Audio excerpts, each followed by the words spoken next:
Mav ground his knuckles into the sidewalk. After his explosive roar, he'd spend at least 10 minutes pacing back and forth. He'd failed again. Not been quick enough, good enough to help someone in need. Again. That on loop in his head, he practically worked himself into a frenzy. Then, training finally took over.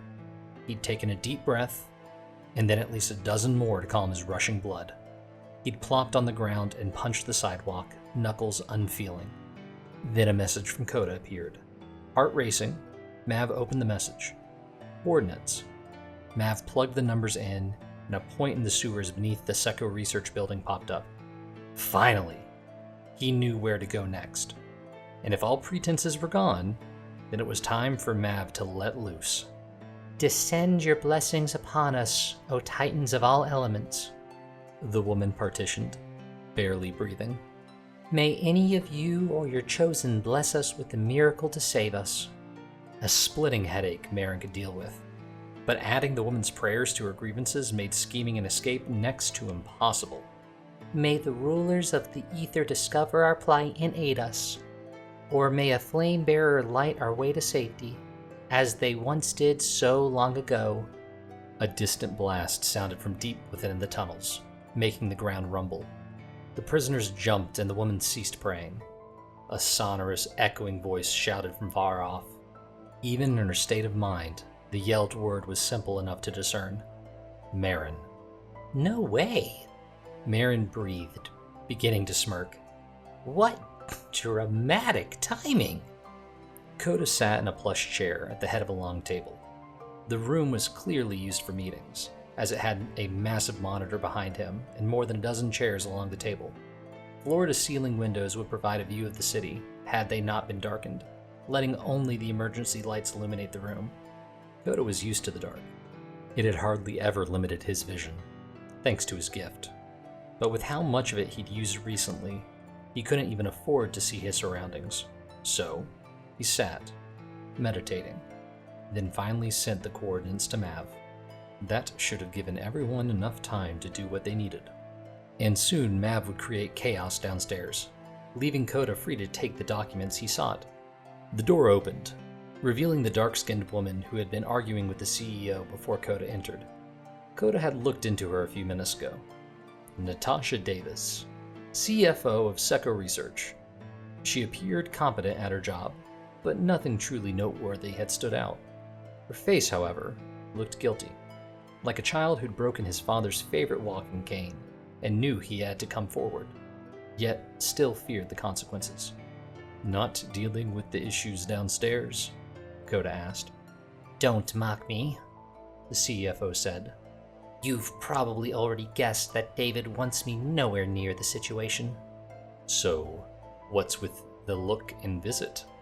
The CFO seemed to chew on something invisible, then scrunched her face. She let out a breath, relaxing her features. Fine, she said.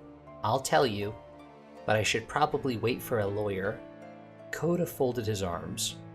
Don't you already have Celine Hicks on speed dial? The CFO flushed. She represents the company. What I have to tell you goes against their interests. A rumble, low and deep, hummed.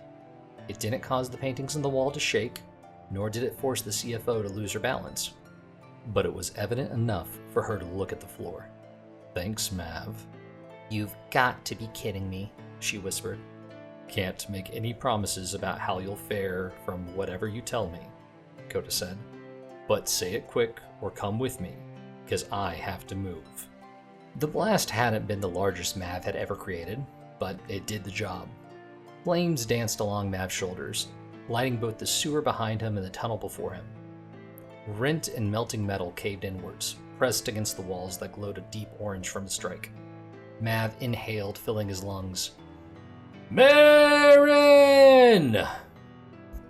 Her name echoed, yet no one responded. Right. If she was unconscious, that would have been a little difficult for her to do. Hopefully, knocking her out had been the worst thing that they'd done. He charged forwards, his cooled muscles from the strike stiffening him.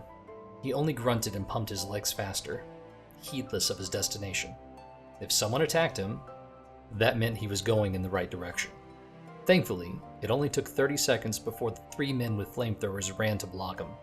They blasted 3 jets of flame, which Mav let hit him for a moment. His freezing muscles loosened, the frost threatening to cover his skin, evaporating before it fully formed. Warmed up, Mav conjoined his flame with theirs, making the violent fire practically cool to the touch. It only took seconds for Mav to kick one of the men in the sternum, grab the other 2 by the back of their heads, and slam their foreheads into each other. "Where have you taken those people?" Mav yelled as they fell to the floor. The only answer came from the man that he'd kicked, clutching his sternum and failing to grasp for air. Right, ask questions first, then incapacitate them. He pressed on. Soon, he hit an intersection where voices came from the right. 2 more men neared him, dim lights flickering from behind them. "Where have you taken those people?" Mav yelled.